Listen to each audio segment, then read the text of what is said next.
30 años criando hijos, limpiando lágrimas, salvando hogares.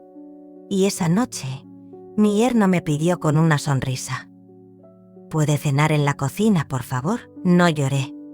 Pero dentro de mí, algo se rompió para siempre. Me llamo Isabel Mendoza. Tengo 68 años y, aunque mis huesos crujen más que antes, aún camino con la espalda recta, porque así me criaron. Con la frente en alto, el orgullo bien escondido y las manos siempre ocupadas en servir a otros. Durante más de 3 décadas fui maestra de primaria. Enseñé letras, números y a veces a soñar, a niños que muchos ya habían dado por perdidos. Me casé joven con un hombre que me amó hasta su último aliento, Roberto. Enfermo durante años, lo cuidé sin descanso. Por las mañanas enseñaba en la escuela, por las noches le tomaba la fiebre, le leía poesía para dormir y aprendí a cargar con su dolor como si fuera mío. Nuestros hijos, Lucía y Diego, crecieron viéndome partir al amanecer con un termo de café en la mano y regresar con las manos llenas de compras, tareas corregidas y el alma hecha jirones. Pero yo nunca me quejé. Cuando Lucía cumplió 17 años, vendí mi anillo de bodas para pagarle el primer semestre en la universidad. Le dije que era solo un préstamo. Ella lloró, pero aceptó. Siempre pensé que, si sembraba amor, algún día cosecharía gratitud. Después de la muerte de Roberto, me quedé sola en un departamento pequeño en el centro. Nada lujoso, pero mío. Con las plantas que él me ayudó a plantar en el balcón y una mecedora que crujía con cada recuerdo. Vivía con poco, pero vivía en paz. Hasta que las tuberías del baño estallaron y las paredes comenzaron a sudar moho. Fue Lucía quien me lo propuso. Mamá, ven a casa. Quédate con nosotros mientras arreglan el departamento. Los niños estarán felices de tenerte cerca. Me abrazó tan fuerte esa tarde que sentí, o quise sentir, que aún era su refugio. Acepté. Preparé una maleta pequeña, guardé el retrato de Roberto, un par de vestidos y el chal que mi amiga Rosa me tejió antes de partir. Pensé que sería por unas semanas. Los primeros días en casa de Lucía fueron dulces. Matías, su hijo del medio, me pedía que le contara historias de cuando su madre era niña. Leo, el pequeño, venía a esconderse en mis faldas cuando discutía con su hermana. Sofía, la mayor, me mostraba orgullosa sus dibujos para la clase de arte y me pedía consejos para elegir universidad. Yo cocinaba, limpiaba, cosía botones sueltos y preparaba el pan de elote que tanto gustaba a todos. Lucía me agradecía y Gerardo, su esposo, aunque siempre un poco frío, me saludaba con cortesía. Me decían Doña Isabel, con esa sonrisa diplomática que no llegaba a los ojos. Pero con el tiempo, algo cambió. Las cenas se volvieron más cortas, las conversaciones más privadas, las puertas más cerradas. Lucía ya no me pedía ayuda en la cocina. Matías se encerraba en su cuarto. Sofía comenzaba a contestar con monosílabos. Gerardo me saludaba, pero como quien recuerda de pronto que hay alguien más en casa. No lo noté de golpe. Fue como una gotera, una palabra no dicha, un gesto torcido, una risa apagada. Y yo me decía que no pasaba nada, que como siempre era yo la que debía adaptarse. 30 años criando hijos, 30 años limpiando lágrimas, 30 años salvando hogares. Y esa noche, Gerardo me pidió con una sonrisa: ¿puede cenar en la cocina, por favor? No lloré. Pero dentro de mí, algo se rompió para siempre. Al día siguiente, todo siguió como si nada hubiera pasado. Lucía me sonrió en el desayuno, me preguntó si había dormido bien. Gerardo ni siquiera me miró. Yo respondí con la misma sonrisa de siempre, esa que se pega como un vendaje en la cara aunque por dentro todo arda. Pero algo en mí ya no estaba. Empecé a notar cosas que antes había decidido ignorar. El tono impaciente de Sofía cuando le hablaba, los suspiros de Lucía cuando preguntaba si podía ayudar en la cocina, los comentarios de Gerardo sobre lo caro que está todo últimamente mientras me miraba de reojo. Incluso Matías, que solía sentarse a leer conmigo, comenzó a excusarse con tareas escolares. Una tarde, mientras doblaba ropa en el cuarto de servicio, escuché una conversación entre Lucía y Gerardo en el pasillo. Pensaban que no los oía. «No podemos seguir así», Lucía, dijo él. «Ya lleva más de un mes». «Lo sé, pero ¿qué quieres que haga?» «Es mi mamá». «Es tu mamá, pero esta ya no es su casa. ¿Está afectando todo?» «A los niños, a nosotros. Ya ni espacio tengo en el baño con todos sus medicamentos». Me quedé inmóvil. Mis manos dejaron caer una camiseta que aún olía a suavizante. Esa noche no dormí. Me levanté al amanecer, salí al jardín con mi taza de café y allí estaba Amalia, mi vecina, regando sus plantas del otro lado del seto. Me miró con esa complicidad que solo las mujeres de cierta edad sabemos compartir. «¿Todo bien, Isa?», me preguntó. Mentí. Claro, solo desperté temprano. Pero ella sabía. Me ofreció galletas recién horneadas y me senté con ella en su banco de hierro. Me escuchó sin interrumpir, como quien recoge vidrios rotos con las manos desnudas. Y antes de irme, me dijo algo que no olvidaré. «No dejes que te apaguen. Hay luces que no se apagan aunque les cierren las cortinas». Los días siguientes fueron una sucesión de pequeñas humillaciones. Sofía organizó una fiesta de cumpleaños en casa. No fui invitada. Gerardo dijo que era una fiesta temática para jóvenes. Me pidieron amablemente que no me molestara con el ruido y me ofrecieron una cena en bandeja en mi habitación, como si fuera una paciente en cuarentena. Pero lo peor ocurrió la noche del aniversario de bodas de Lucía y Gerardo. Invitaron a colegas de su agencia. Prepararon una cena elegante. Yo, emocionada, me puse el vestido azul que Roberto siempre decía que me hacía ver como en nuestras primeras citas. Cuando bajé las escaleras, Gerardo se acercó a mí con una sonrisa congelada. «Doña Isabel, ¿le importaría cenar en la cocina?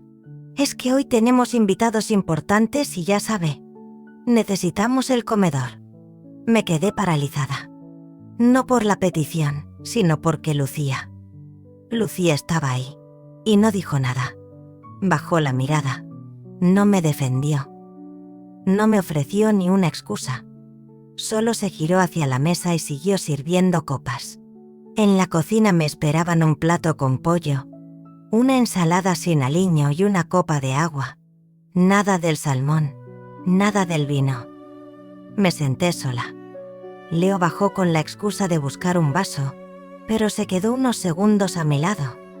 «¿Estás bien, abuela?» «Claro, mi amor. Ve, no quiero que te regañen». Me abrazó antes de subir, y entonces escuché desde el comedor. ¿Quién era esa señora que vi bajando? «Ah, mi madre. Está quedándose con nosotros por un tiempo. Y no se incomodan. A veces, ya sabe cómo son los mayores. Como tener otro niño en casa». Risas. Y luego el silencio más frío que he sentido en mi vida. Desde la ventana entreabierta de la cocina, vi a Amalia parada frente a su casa, grabando discretamente con su celular. No lo hacía por morbo. Lo hacía con rabia. Al día siguiente, lo supe. Había enviado el video a la Fundación Mujeres Dignas. Y en menos de 24 horas, mi historia sin nombres, sin rostros, pero con mi voz se convirtió en una ola. Justicia para Isabel, decía el título. Y debajo millones de personas comentando lo que yo no me atrevía a decir. ¿Mi madre también fue tratada así? Esto pasa más de lo que creemos. Una señora como ella no merece silencio.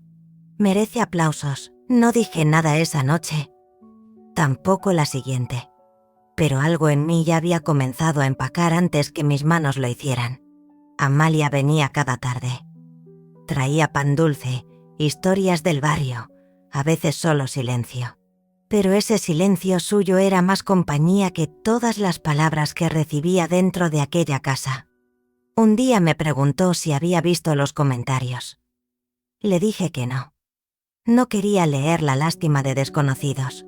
Pero ella me miró fijo y dijo: «No es lástima, es furia y es amor». Una mañana, Matías me alcanzó en la cocina. Parecía nervioso. «Abuela, ¿es cierto lo que dijeron en el video?» «¿Qué cosa, hijo?» «Que te pidieron comer aparte». «¿Qué dijeron?» Él bajó la cabeza. Me abrazó. «Eso no está bien.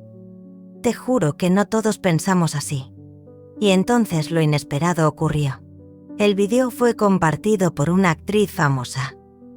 Luego por un periodista de la cadena nacional.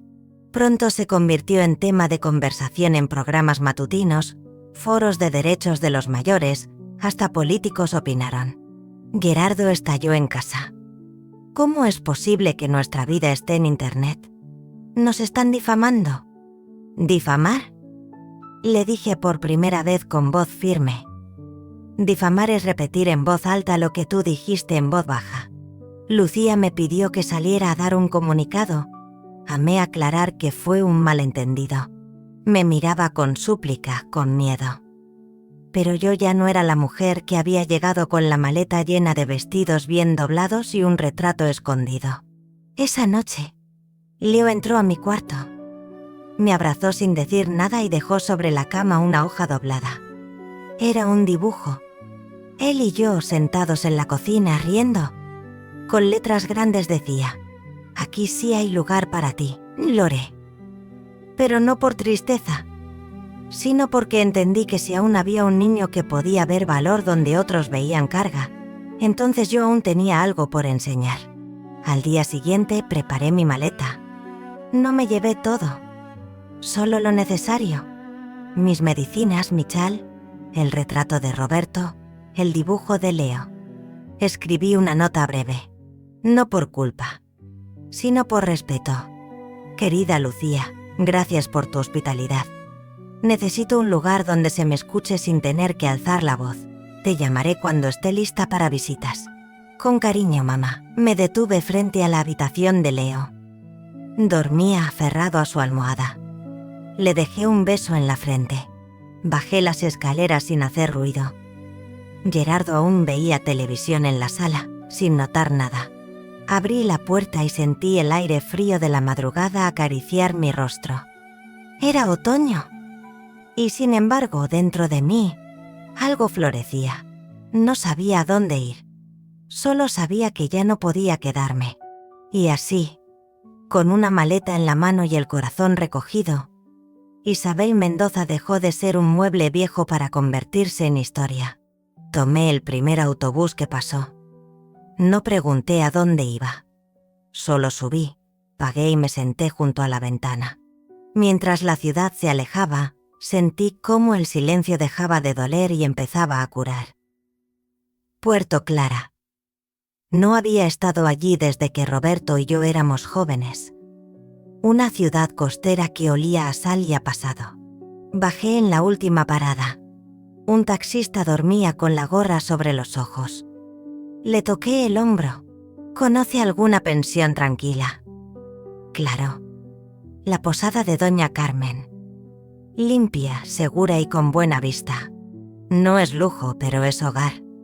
Doña Carmen, una mujer de unos 60 con delantal floreado, me recibió como si me esperara. Me ofreció un cuarto pequeño con una ventana que daba al mar. Esa noche no dormí. Me quedé mirando las luces del malecón y pensando en lo que acababa de hacer, en lo que había dejado, y, por primera vez, en lo que aún podría construir. Por la mañana bajé a caminar. La brisa era fresca, amable. Vi un cartel pegado en una pared. Centro Comunitario Nueva Esperanza. Clases gratuitas para adultos mayores. Se buscan voluntarios. No sé por qué, pero anoté la dirección. Me presenté ese mismo día. No sabía qué buscaba. Solo sabía que no podía seguir sintiéndome invisible. Una joven me atendió en la entrada. Busco al director. Ramón Justino. ¿De parte de quién? Dígale que una vieja maestra quiere saludarlo. Ramón. Mi alumno, aquel niño callado que soñaba con ser maestro, salió de su oficina y al verme, sus ojos se abrieron como cuando uno recuerda algo que nunca quiso olvidar. Señorita Isabel. Soy yo, Ramón. Aunque ya no tan señorita. Se acercó y me abrazó como quien encuentra una parte perdida de su infancia. Le conté todo. No planeaba hacerlo, pero con Ramón era fácil. No me juzgó, no me compadeció. Solo me escuchó. Quédate aquí, dijo. Tenemos una habitación para voluntarios. Y si quieres, puedes ayudarnos con las clases. Muchos de nuestros alumnos tienen más de 70. Algunos no saben leer. Otros quieren escribir su nombre por primera vez. Apreté su mano. ¿Tú crees que aún tengo algo que dar? Usted fue la mejor maestra que tuve.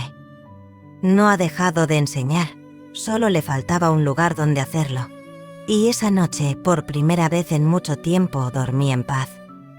Los días en el centro comunitario pasaban con una calidez que había olvidado. Enseñaba a leer a mujeres que habían criado familias sin saber firmar su propio nombre. A hombres que deseaban entender las cartas de sus nietos. Cada sílaba pronunciada era una victoria. Y por primera vez, sentía que el mundo no me miraba como un estorbo, sino como un faro. Ramón me dio libertad total. Adapté métodos, dibujé carteles, creamos un rincón de lectura. Una de mis alumnas, Elena, de 72 años, lloró al leer por primera vez un versículo de su Biblia. Otro, Joaquín, pescador retirado, trajo la carta de su nieta desde Canadá y juntos la desciframos palabra por palabra. Era como volver a ser útil, o mejor dicho, volver a ser vista. Una tarde, mientras organizábamos libros, Ramón entró con el ceño fruncido. «Tenemos un problema», dijo. «El edificio. El dueño quiere venderlo. ¿Y cuánto pide? Más de lo que tenemos. Nos da 3 meses para desalojar o comprarlo». Esa noche no dormí. Pensaba en mis alumnos, en la mirada de orgullo de Joaquín, en el cuaderno de María donde por fin escribió su nombre. Pensaba en Roberto, en lo que él habría hecho, y por la mañana hice lo que nunca imaginé hacer. Llamé a mi banco. Pedí transferir todos mis ahorros de jubilación a la cuenta del centro. Dejé lo suficiente para vivir modestamente. Lo demás ya no lo necesitaba. Ramón, al ver el comprobante, se quedó sin palabras. Esto es demasiado. No, Ramón, es lo justo. Es invertir en la gente que todavía cree que puede aprender, aunque el mundo les haya dicho que ya no valen. La noticia corrió rápido. Los medios locales cubrieron la historia. Y cuando se supo quién era la señora que salvó el centro, todo volvió a explotar. Esta vez no por vergüenza, sino por orgullo. El video fue republicado. Ahora junto con nuevas imágenes, adultos mayores leyendo en voz alta, niños ayudando en clases y yo, de pie, frente a una pizarra, con tiza en la mano y la sonrisa abierta. Lucía lo vio. Me llamó. Lloraba. «Mamá, solo le envié la dirección del centro y le dije que podían visitarme el fin de semana. El sábado llegaron todos. Lucía, Gerardo, los niños, incluso Diego. Fue Matías quien me vio primero. Corrió y me abrazó. Abuela, te extrañé tanto». Lucía se acercó, los ojos rojos. Gerardo detrás, tenso. «Mamá, lo siento. Lo que hicimos, lo que dejamos que pasara, no tiene perdón». Doña Isabel, interrumpió Gerardo. «Me he portado como un idiota. Y ahora lo sé. Usted no era una carga. Era la raíz». Mis alumnos miraban la escena. Ramón tomó la palabra. «Su madre no solo enseña aquí. Ella salvó este lugar con una generosidad que nos dejó sin habla. Este centro ahora tiene un hogar, gracias a ella. Gerardo me miró como si me viera por primera vez. «Tus ahorros, mamá», dijo Diego, preocupado. «Estoy bien», respondí. «Más que bien. Tengo un propósito. Tengo respeto. Y por fin, tengo paz». Esa noche, hicimos una cena en el patio del centro. Mis alumnos compartieron mesa con mi familia. Vi a Sofía conversando con Elena sobre pintura. Matías ayudaba a Joaquín a leer un cuento. Leo enseñaba a María a usar el teléfono móvil. Y por primera vez, no sentí que regresaba a una familia. Sentí que mi familia se había ampliado. En los días que siguieron, el centro se convirtió en un símbolo. Recibimos donaciones, cartas, visitas. Algunas personas mayores llegaban desde otros barrios solo para ver la sala de Isabel. Me pidieron que diera una pequeña charla en la universidad local sobre alfabetización en la tercera edad. Nunca pensé que a mis 68 años volvería a hablar ante un auditorio repleto. Mientras tanto, la historia seguía creciendo. El periodista que había hecho el reportaje inicial decidió hacer una segunda parte. Esta vez no solo narrando mi pasado, sino mostrando el impacto presente. Entrevistas con alumnos, voluntarios, vecinos. El vídeo incluía una imagen que nadie esperaba. La grabación original del desprecio en la cocina, reproducida justo antes de mostrarme enseñando a Elena a escribir su nombre. Y esa combinación fue dinamita. La reacción fue brutal. El hashtag Mesabel no estorba volvió a estar en tendencias. Incluso artistas pintaron murales en homenaje a mujeres que, como yo, habían sido silenciadas. Uno de esos murales apareció a 2 cuadras de la casa de Lucía. Un retrato mío, tiza en mano, y una frase: «Nunca es tarde para reclamar tu lugar». Lucía me llamó llorando de nuevo. «No solo nos juzgan, mamá. Nos desprecian. No te desprecian, hija. Pero ahora saben lo que yo callé». Gerardo, en un acto que nunca esperé, escribió una carta pública. Se titulaba «Lo que aprendí de la mujer que desprecié». La compartió en redes y se volvió viral. En ella hablaba de cómo el ego, el cansancio y la rutina pueden apagar la humanidad, y cómo una mujer silenciosa le enseñó lo que es la dignidad. Algunos lo criticaron por oportunista. Pero yo no, porque aunque las palabras no curan, al menos abren puertas. Y entonces ocurrió algo más hermoso aún. Sofía, mi nieta, pidió hablar en su escuela durante el acto de fin de curso.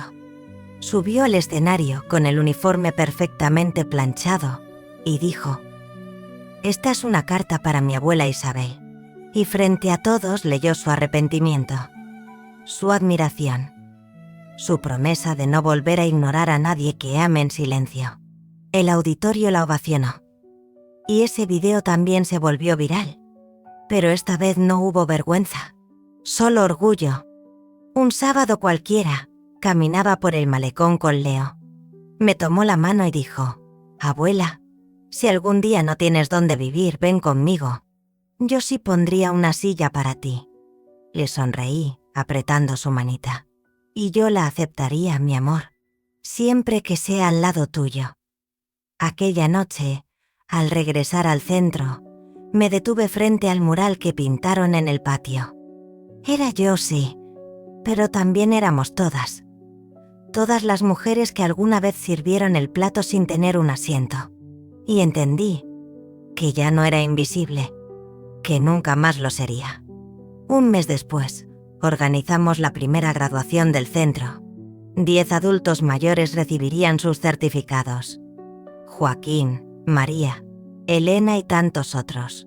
Todos con sus mejores trajes, con ojos brillantes, con el orgullo que solo se siente al conquistar lo que un día pareció imposible.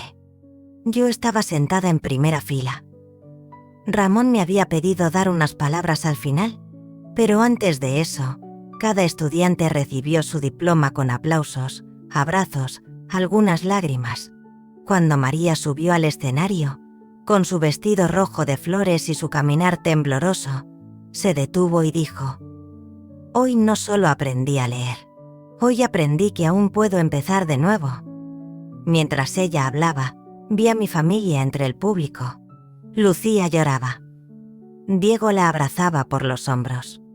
Sofía y Matías grababan con el móvil.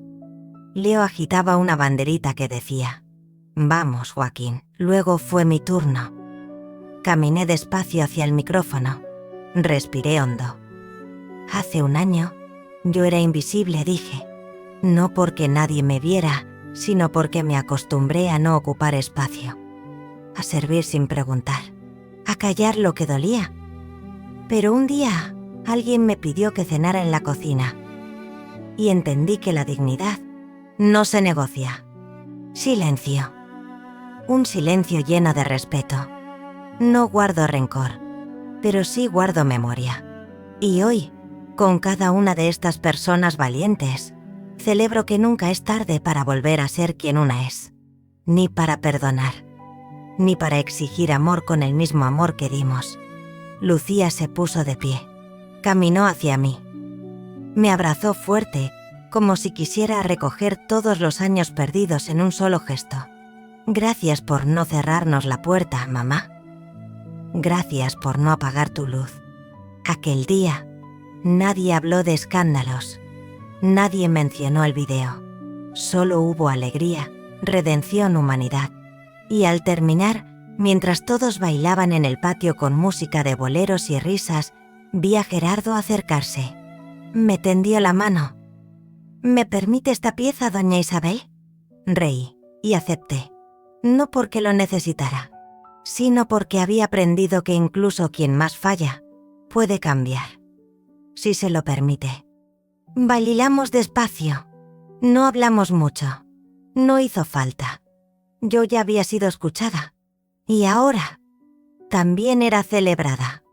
Un año después de aquella noche en que dejé la casa de mi hija con una maleta y sin destino, el Centro Nueva Esperanza celebró su aniversario con una exposición abierta.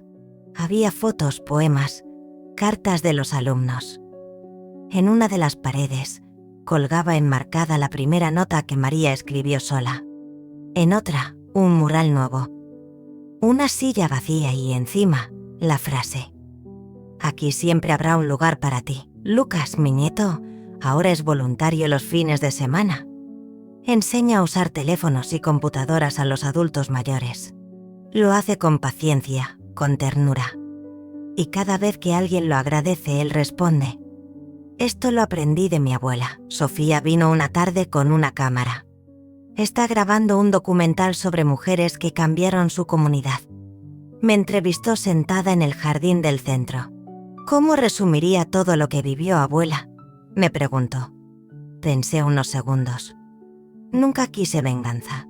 Solo quería volver a verme al espejo y reconocerme. Solo quería sentarme a la mesa sin pedir permiso. Aquel día, cuando el sol se puso, Lucía me trajo un regalo. Era una caja pequeña de madera, con una nota. Para cuando quieras recordar quién eres. Dentro había una réplica tallada de una silla. En la base, un grabado. Tu lugar existe porque lo reclamaste. No lloré, pero apreté la caja contra el pecho. Antes de irse, Leo se volvió y gritó: «¡Abuela! Mañana hay taller de poesía». Le sonreí. Entonces mañana será un buen día.